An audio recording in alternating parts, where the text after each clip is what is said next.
Hello students, welcome to SR Biology online classes. My name is Sampat राज नागर.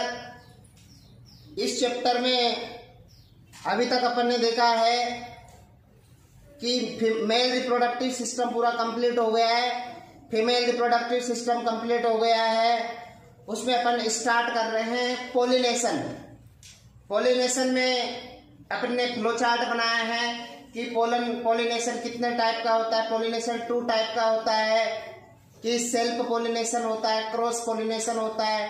Self pollination भी 2 type का होता है, ऑटोगेमी होता है, जिटोनोगेमी होता है. और जो क्रॉस पॉलिनेशन होता है उसको जीनोगोमी बोला जाता है, एलोगेमी कहा जाता है. ऐसे अपन ने सेल्फ और क्रॉस पॉलिनेशन के बारे में थोड़ा सा शॉर्ट डिटेल दिया था.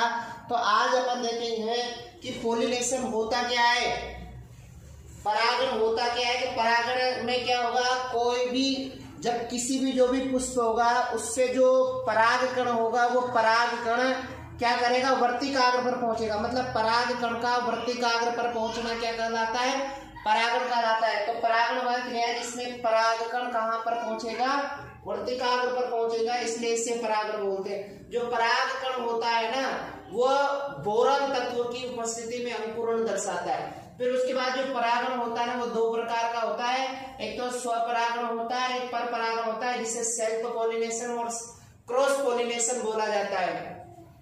अब यहाँ पर अपन ने परागण के प्रकार दे रखे हैं, उनको डायग्राम से दर्शाया गया है. एक ही पादप है तो उसमें जो पाया जाने वाला पुष्प है तो उसके परागकोश से निकलने वाला परागकण उसी की वर्तिकाग्र पर पहुंचता है. जब एक ही पुष्प के परागकण उसी पुष्प की वर्तिकाग्र पर पहुंचता है तो उसे स्वपरागण कहा जाता है. लेकिन आप सजात पुष्प की बात करोगे, जब एक ही पादप के 2 पुष्पों के मध्य होने वाला जो परागण होगा ना वो सजात पुष्पी परागण कहलाता है. यहाँ एक ही पुष्प है, एक ही पादप है, एक ही पादप के 2 पुष्पों के मध्य हो रहा है. दूसरी कंडीशन है यहाँ जब एक ही जाति के 2 पादपों के पुष्पों के मध्य होने वाली परागण की क्रिया को अपन बोला जाता है पर परागण कहा जाता है. इस प्रकार से अपन आगे देखते हैं कि जो स्वपरागण होता है ना वह स्वपरागण की परिभाषा क्या होगा. जब इस प्रकार के परागण में क्या होगा, जब एक पुष्प के परागकण उसी पुष्प की वर्तिकाग्र पर पहुंचता है तो उसे अपन बोला जाता है स्वपरागण. तो यहाँ पर देखो, जब एक पौधे के पुष्प के परागकण उसी पौधे के पुष्प की वर्तिकाग्र पर जाते हैं तो इसे अपन स्वपरागण कहा जाता है. स्वपरागण भी 2 प्रकार का होता है, एक तो ऑटोगेमी होता है, एक जिटोनोगेमी होता है, जिसे अपन बोला जाता है स्वयुग्मन और सजात पुष्पी कहा जाता है. स्वपरागण के प्रकार, स्वपरागण 2 प्रकार का होता है. स्वपरागण में पहला प्रकार है ऑटोगेमी. ऑटोगेमी में क्या होगा, जब एक ही पौधे के एक ही पुष्प के मध्य होने वाले परागण की क्रिया. जब कोई एक ही पौधा है उसमें जो पुष्प है उसमें सिंगल जो पुष्प रहेगा या जो भी पुष्प रहेंगे उनमें जो एक पुष्प रहेगा तो उसमें एक पुष्प के परागकण उसी पुष्प की वर्तिकाग्र पर पहुंचेगा तो उसे बोला जाएगा स्वयुग्मन. और उसके बाद जो सजात पुष्पी जो परागण रहेगा उसमें क्या रहेगा, जब एक ही पौधे के 2 अलग अलग पुष्पों के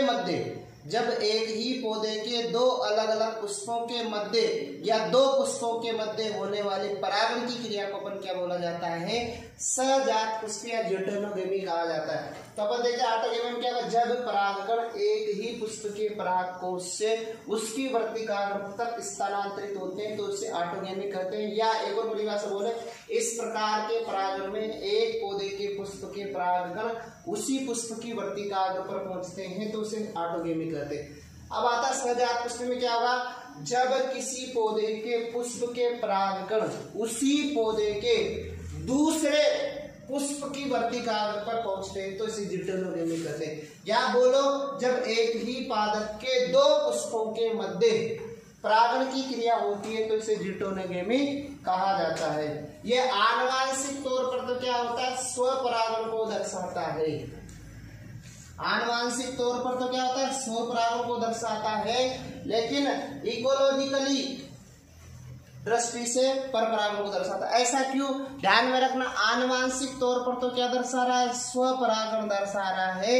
इकोलॉजिकली दृष्टि से क्या दर्शा रहा है? पर परागण को दर्शा रहा है। इट मीन्स वहां कि ऐसा क्यों हो रहा है? ध्यान में ये रखना है कि जो पौधा होता है उस पौधे में जो भी उस पौधे में उपस्थित जितने भी पुष्प है उन सभी पुष्पों में जेनेटिक जो मटेरियल होगा, जो जेनेटिक कैरेक्टर होगा वो सभी में सेम होगा। इस वजह से वो क्या आनुवांशिक तौर पर तो क्या हुआ? स्वपरागण हुआ। लेकिन वो वातावरण में हो रहा है ना, एक पुष्प से दूसरे पुष्प पर जा रहा है। क्या हुआ? इकोलॉजिकली का मतलब है वातावरण की दृष्टि से, मतलब पारिस्थितिक दृष्टि से क्या दर्शा रहा है? पर परागण को दर्शा रहा है। स्वपरागण के लिए अनुकूलन, ध्यान में रखना, स्वपरागण के लिए अनुकूलन 3 टाइप के होते हैं। एक तो द्विलिंगी, पुष्प का कैसा होना जरूरी है? द्विलिंगी होना जरूरी है। पुष्प का कैसा होना जरूरी है? पुष्प समकालपक्वता होना जरूरी है। पुष्प का कैसा होना जरूरी है? समकालपक्वता होना जरूरी है। तो क्या कंडीशन है? पुष्प का द्विलिंगी होना जरूरी है, पुष्प का समकालपक्वता होना जरूरी है, पुष्प का अनुन्मील्यता होना जरूरी। 3 कंडीशन है। पुष्प 3 कंडीशन में पाया जाता है। कौन कौन सी कंडीशन में पाया जाता है? पुष्प 3 कंडीशन में पाया जाता है। पुष्प द्विलिंगी होना जरूरी है। द्विलिंगी से मतलब है पुष्प में नर पुष्प और मादा पुष्प दोनों पाए जाते हैं। पुष्प में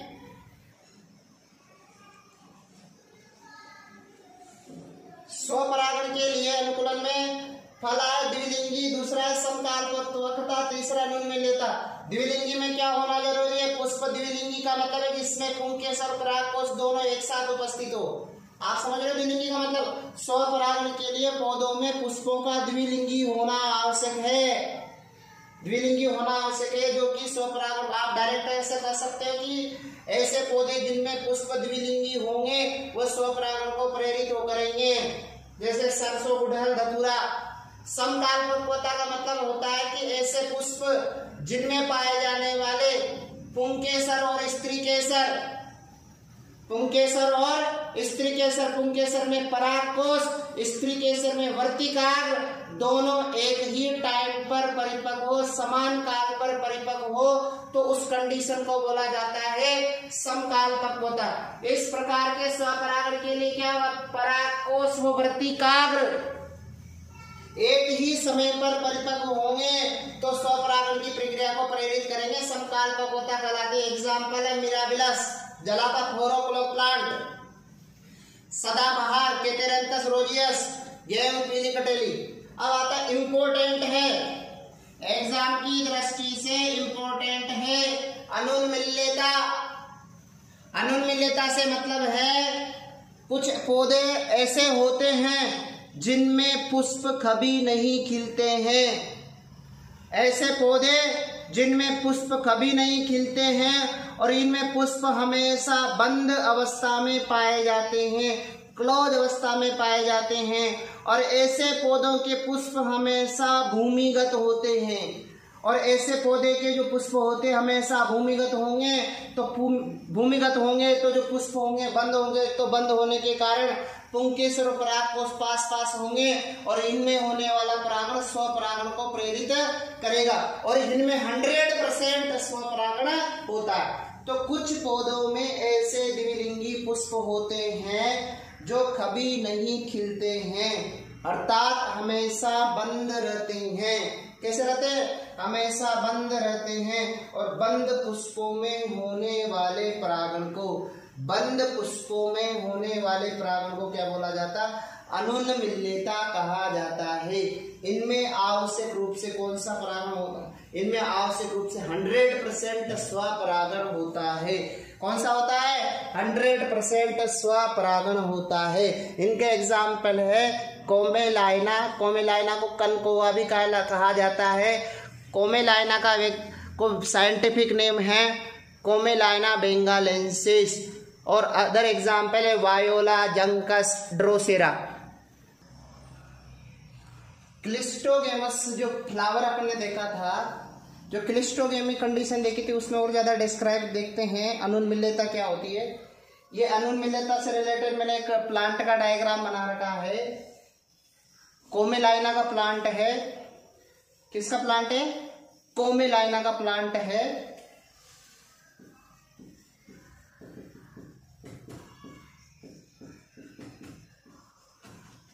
कोमेलाइना में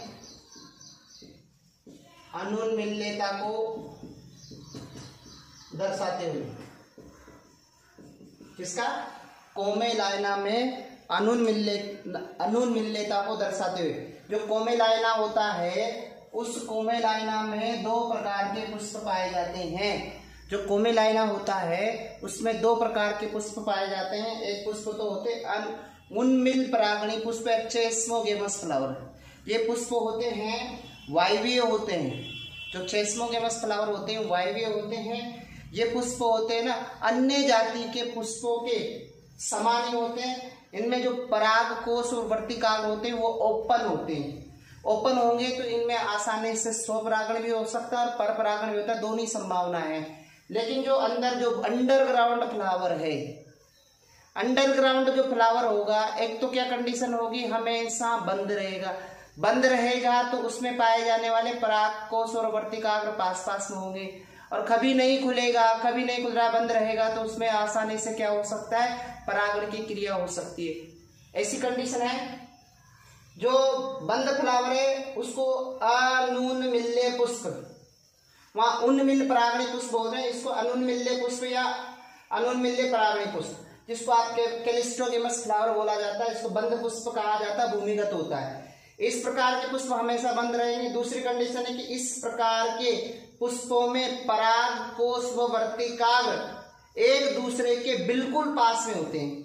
दूसरा कंडीशन है जब पुष्प में जो पुष्प कलिका में पराग कोश स्फुटित होता है, जब पुष्प में जो कलिका होती है वो जैसे स्फुटित होती है, तब परागकण क्या होता है, पुष्प की वर्तिकाग्र पर, तब परागकण क्या होगा, पुष्प की वर्तिकाग्र पर पहुंचेगा, वर्तिकाग्र पर पहुंच जाएगा तो 100 परागण क्या होगा, 100% स्वपरागण होगा।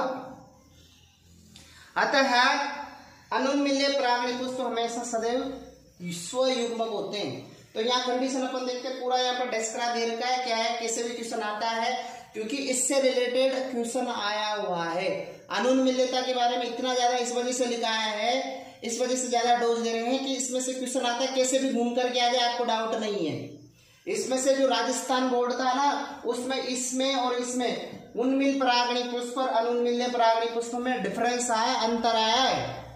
तो क्या होगा, चेस्मोगेमस फ्लावर और क्लिस्टोगेमस फ्लावर में क्या डिफरेंस है, जब इन पौधों में पुष्प ओपन रहते हैं तो उन्हें चेस्मोगेमस फ्लावर कहते हैं, यदि पुष्प बंद रहते हैं तो उन्हें क्लिस्टोगेमस फ्लावर कहते हैं, और इनमें होने वाले परागण की क्रिया क्लिस्टोगेमी कहते हैं, मतलब इनमें होने वाले।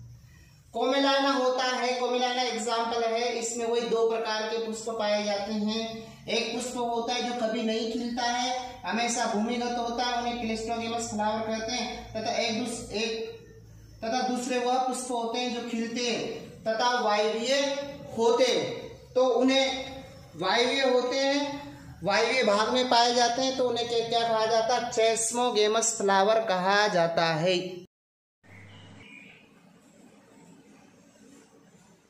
स्वपरागण के लाभ। फर्स्ट लाभ क्या है, स्वपरागण में निषेचन की क्रिया क्या होती है, निश्चित होती है। स्वपरागण में क्या होती है, निषेचन की क्रिया निश्चित होती है, और इसमें खर्च भी कम होता है। स्वपरागण का उपयोग फेल व सेप विधि में होता है, या तो सेप ही होगा या फेल ही होगा। स्वपरागण में अधिक परागण बनने की आवश्यकता नहीं होती, क्योंकि यहाँ इतनी ज्यादा परागणों की आवश्यकता नहीं होती, क्योंकि एक ही पुष्प में होना होता है परागण। स्वपरागण के पुष्पों में क्या होना, अट्रैक्टिव होना जरूरी भी नहीं है, चमकीला होना की आवश्यकता भी नहीं होती है। दूसरा, स्वपरागण द्वारा उत्पन्न जो संतान होगी ना, वो जनक के समान होगी। स्वपरागण द्वारा उत्पन्न संतान कैसी होगी, जनक के समान होगी। तो आप कर सकते हो कि एक तो परागण की क्रिया, जो भी परागण की क्रिया, निषेचन की क्रिया निश्चित होगी, फेल और सेफ विधि द्वारा होता है। अधिक परागकण बनने की आवश्यकता नहीं है, चमकीला और आकर्षक होने की आवश्यकता नहीं है और उत्पन्न संतान जनक के समान होगी। ऐसा आप स्वपरागण के लाभ में देख सकते हो। उसके बाद हानियां क्या है? एक तो यहाँ पर नए लक्षणों का विकास नहीं होता, जो भी उत्पन्न संतति होती है वो वातावरण के प्रति अनुकूलित नहीं होती। स्वपरागण के द्वारा संकरोध उत्पन्न नहीं होते। स्वपरागण के द्वारा उत्पन्न संतति कैसी होती? अस्वस्थ होती, दुर्बल होती है।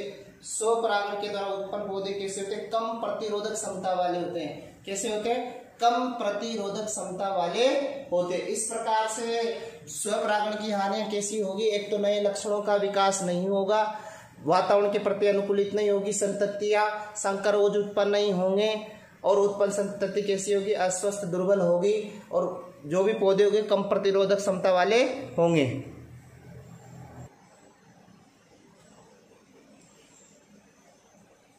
स्वपरागण के निष्कर्ष। स्वपरागण के निष्कर्ष क्या होंगे?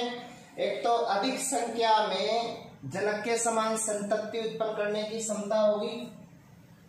जनक के समान अधिक संख्या में संतान उत्पन्न करने की आवश्यकता पड़ेगी। इसमें रोग प्रतिरोधी, स्वस्थ और वातावरण के अनुकूलित पौधों की उत्पत्ति के लिए स्वपरागण का होना आवश्यक है। अब आता है सेकंड पॉइंट है परपरागण। परपरागण में क्या होगा कि एक तो पादप अलग अलग होंगे, पादप भी होंगे तो एक ही जाति के होंगे, साथ में दो पुष्पों के मध्य होगा। ये दोनों कंडीशन क्या है? एक ही जाति के दो अलग अलग पौधों के पुष्पों के मध्य की होने वाली घटनाएं। तो देखना है, जब एक पौधे के पुष्प के परागकण उसी जाति के दूसरे पौधे के पुष्प की वर्ती कागज पर जाते हैं तो इसे परपरागण कहते हैं। परपरागण दो पुष्पों के मध्य में होता है। दूसरी कंडीशन, दूसरे तो परिभाषा बोल सकते हैं, जब परागण की क्रिया एक ही जाति के अलग अलग दो पादपों के पुष्पों के मध्य होती है तो इसे जीनोगेमी कहते हैं। यह वास्तविक परपरागण होता है। क्यों होता है? क्योंकि ये आनुवांशिक दृष्टि से और इकोलॉजिकल दृष्टि से परपरागण होता है। कौन सी दृष्टि से होता है? आनुवांशिक दृष्टि से और इकोलॉजिकल दृष्टि से परपरागण होता है। क्यों होता है? क्योंकि दो पादप अलग अलग हैं, दो पादप अलग अलग है तो इनकी आनुवांशिक दृष्टि क्या होगी? अलग अलग होगा, उनका जेनेटिक मटेरियल अलग हो गया। इकोलॉजिकल दृष्टि से मतलब होता है वातावरण में एक पौधे से दूसरे पौधे में जा रहे तो इकोलॉजिकल दृष्टि होगी। इस दृष्टि से क्या होता है? परपरागण होता है। ठीक है, तो क्या होता है? इस वीडियो को लाइक कीजिए, सब्सक्राइब कीजिए, ज्यादा से ज्यादा शेयर कीजिए। Thank you.